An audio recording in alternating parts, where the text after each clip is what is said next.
Val Bloom is the designer at Bloom River Gardens outside Eugene, Oregon, and we're talking about trees for a small garden. So it seems kind of counterintuitive to pick a great big tall beech tree to start out with. This is the purple fountain beech, and it may be tall, but it stays narrow. In 10 years' time, it can be 10 feet tall and only 3 feet wide at the base. I noticed that the leaves are such a spectacular color. Does that have something to do with where you've got it situated as far as the light's concerned? Actually, you'll get the best leaf color if it has a full sun situation. Ah. This tree gets a little bit of afternoon shade, so you'll notice that even though the leaves, when they came out in the spring, were very red purple, it's bronzed out just a little bit. Sure has a lot of character. It does. There are no two alike with this variety.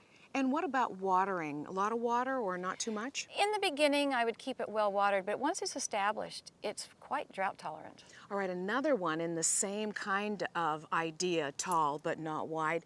This Alaskan weeping cedar. Wow, what a beautiful tree. This is actually a blue foliage variety of the weeping Alaska. It looks delicate, but it's not?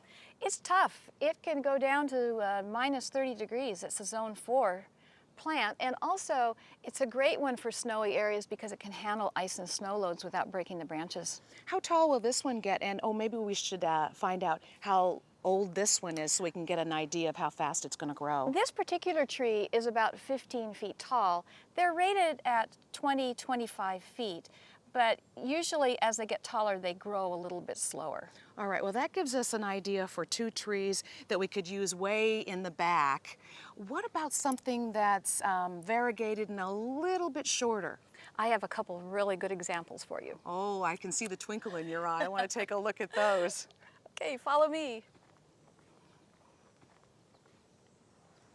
Oh, Val, I think I see the tree that you were talking about. It stands out like a beacon over here. What is this? This is a golden variegated Aurelia, also called the Japanese Angelica tree. Well, I can see how it gets its name. What wonderful leaves. Yes, it's really noted for its 3-foot leaves. 3 foot. It looks like about 3 inches to me. Well, that's not the leaf. This whole structure is the leaf. No kidding. So in the winter, when the leaves fall off, what does it look like? Oh my goodness, the first winter I went through with this plant, I thought I'd killed it because these all fall off and you're left with just a stick. Oh dear. But then in spring, leaves out, looks beautiful. Gorgeous. And then in, what would you say, August, it has those great flowers, fluffy. August, these wonderful panicles, airy panicles of white flowers come, and then they turn to black berries. And I bet the birds love those. They do. How tall will this tree get, and why is it a good choice for a small garden? Well, it can get fairly wide, maybe 10 feet, but it only gets about 15 feet tall. Makes a wonderful canopy for planting under. And full sun in what zones? It really prefers afternoon shade.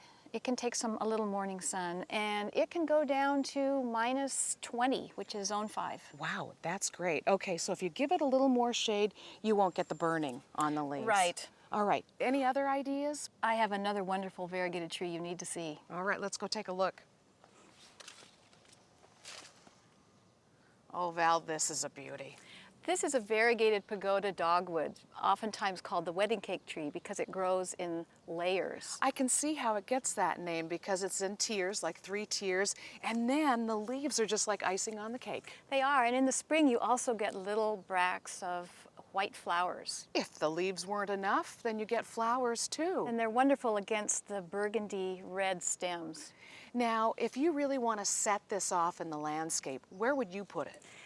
The tree does best in a light shade situation. So if you can find a spot with a darker background, you'll get a plant that just glows. It just really pops It from does. the background, doesn't it? Well, the other thing that I notice, besides the leaves, the branches are very lace-like, so when it doesn't have any leaves, it must be beautiful. How cold will this go? You can actually plant this in zone 4, which goes down to minus 30. It's very cold hardy. And then what kind of a soil does it like? As a dogwood, it probably has some specific requirements. It likes moist, rich, well-drained soil. Well, you've saved the best for last. I love it. Small trees don't have to be dwarfed to get the right fit, so just grab a gardening book and let your imagination branch out.